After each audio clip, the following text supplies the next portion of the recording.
Hello, te, pwede bukas, te, kasi nagtitraining po ako. May bago kasing dumating na ibang lahi.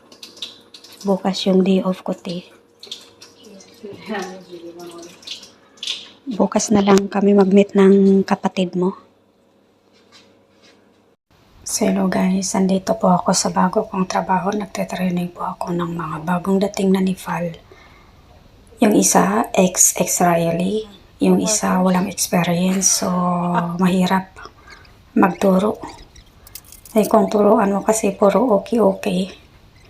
Ay, yung employer, walang tiyaga magturo. Eh, buti yung isa galing ex-Israel siya. 15 years. So, alam niya ang trabaho.